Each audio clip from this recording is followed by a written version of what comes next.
Η έλευση της τεχνητής νοημοσύνης έχει ήδη αρχίσει να αλλάζει ριζικά την καθημερινότητά μας και μιλάμε για κάτι που μετράει μόλις λίγα χρόνια ζωής. Κείμενα, εικόνες και βίντεο δημιουργούνται πλέον μόνο με το πάτημα ενός κουμπιού και πολλές φορές δεν μπορούμε καν να καταλάβουμε αν αυτό που βλέπουμε είναι αληθινό ή όχι. Ταυτόχρονα βλέπουμε τεράστια άλματα στην τεχνολογία, στην ιατρική, στην παραγωγή περιεχομένου και γενικά σχεδόν σε κάθε τομέα με τη βοήθεια της τεχνητής νοημοσύνης. Και σε αυτό το σημείο γεννιέται ένα πολύ λογικό ερώτημα. Κινδυνεύουν άραγε τα escape rooms από την τεχνητή νοημοσύνη? Η απάντηση είναι ναι, αλλά όχι με τον τρόπο που ίσως πιστεύετε.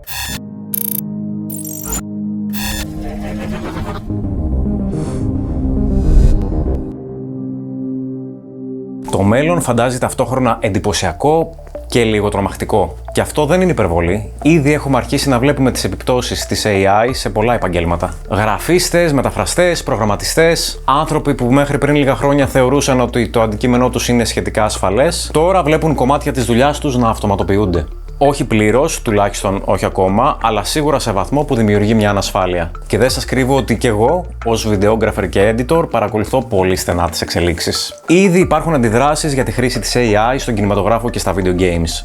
Και όχι άδικα. Γιατί υπάρχει μεγάλη διαφορά στο να χρησιμοποιείς την τεχνητή νοημοσύνη ως εργαλείο για να κάνεις κάτι πιο γρήγορα ή πιο εύκολα και στο να την αφήνεις να παρεμβαίνει δημιουργικά, αλλοιώνοντας το όραμα του δημιουργού ή ακόμα χειρότερα αντικαθιστώντας ανθρώπους. Τα escape rooms, σε αντίθεση με πολλά άλλα μέσα ψυχαγωγίας, βασίζονται σε κάτι πολύ συγκεκριμένο. Τη φυσική παρουσία. Ο παίκτης πρέπει να είναι εκεί. Να αγγίξει, να ψάξει, να συνεργαστεί, να ζήσει την εμπειρία. Ακόμα και αν μιλήσουμε για virtual reality ή ψηφιακά escape rooms, δεν μπορούν να συγκριθούν με μια ζωντανή εμπειρία. Η ένταση, η ατμόσφαιρα, η αλληλεπίδραση με το χώρο και πολλές φορές με τους ηθοποιούς, όλα αυτά δεν αντικαθίστανται εύκολα. Και εδώ έρχεται ένα ακόμα βασικό point. Η AI δεν μπορεί να χτίσει ένα escape room. Δεν μπορεί να σηκώσει υψοσανίδες, να στήσει σκηνικά, να βάψει, να δημιουργήσει φυσικούς χώρους. Δεν μπορεί να αντικαταστήσει τον Game Master. Δεν μπορεί να αντικαταστήσει έναν ηθοποιό που είναι μέσα στο δωμάτιο και αλληλεπιδρά μαζί σου.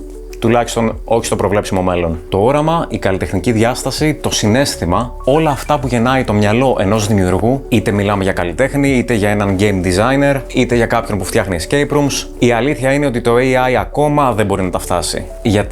Γιατί πολύ απλά το AI δεν νιώθει. Η τεχνητή νοημοσύνη δεν έχει εμπειρίες, δεν έχει παιδικές αναμνήσεις, δεν έχει φόβους, δεν έχει αιμονές, δεν έχει εκείνα τα προσωπικά βιώματα που μερικές φορές είναι η βάση για να γεννηθεί μια ιδέα. Δεν έχει τρομάξει, δεν έχει ενθουσιαστεί, δεν έχει ζήσει. Αυτό που κάνει είναι να αναλύει ένα τεράστιο όγκο δεδομένων και να συνδυάζει μοτίβα. Να μαντεύει τι ταιριάζει με τι με βάση ό,τι έχει ήδη υπάρξει. Και ναι, αυτό μπορεί να οδηγήσει σε εντυπωσιακά αποτελέσματα. Αλλά είναι κάτι πολύ διαφορετικό από τη δημιουργία που ξεκινάει από μέσα σου. Ένα escape room, για παράδειγμα, δεν είναι απλά γρίφη σε μια σειρά. Είναι ρυθμός, είναι ένταση, είναι το πώς θα νιώσει ο παίκτης από τη στιγμή που θα μπει. Τη στιγμή που θα αγχωθεί, τη στιγμή που θα λύσει κάτι και θα φωνάξει «το βρήκα». Και αυτό το συναισθηματικό ταξίδι δεν σχεδιάζεται μόνο με τη λογική, σχεδιάζεται με ένστικτο. Και αυτό είναι κάτι που τουλάχιστον προς το παρόν το AI δεν έχει.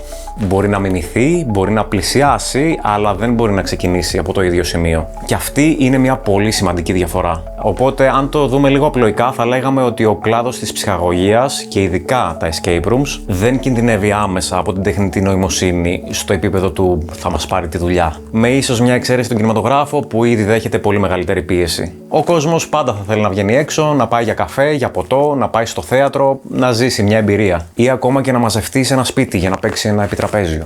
Η κοινωνικοποίηση και η έξοδος είναι βαθιά συνδεδεμένες με το πώς ζούμε και το πώς νιώθουμε. Και σίγουρα δεν πρόκειται να εξαφανιστούν. Όμως, εδώ έρχεται το πραγματικό πρόβλημα. Ο πραγματικός κίνδυνος για τα escape rooms δεν είναι άμεσος, είναι έμεσος. Και έχει να κάνει με την οικονομία.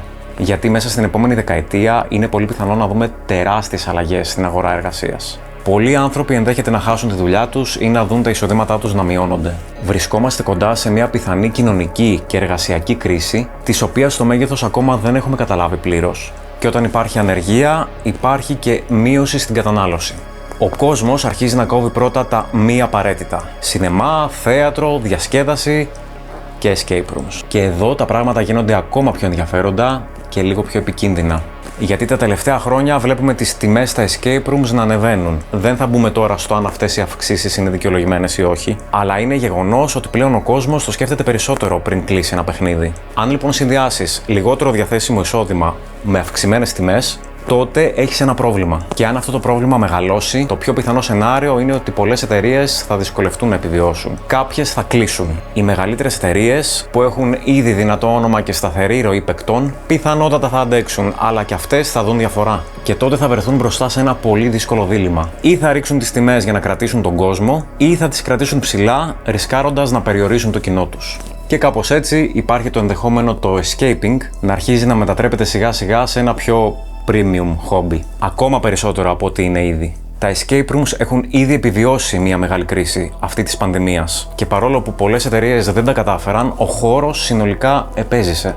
Και μάλιστα την post-COVID περίοδο είδαμε μερικές από τις μεγαλύτερες παραγωγές που έχουν γίνει σε escape rooms στην Αθήνα. Το ερώτημα όμως πλέον δεν είναι αν μπορούν να αντέξουν το AI και την τεχνολογία, αλλά αν μπορούν να αντέξουν τις κοινωνικές αλλαγές που φέρνει μαζί της. Και αυτό είναι κάτι που θα το δούμε τα επόμενα χρόνια. Καλές αποδράσεις σε όλους.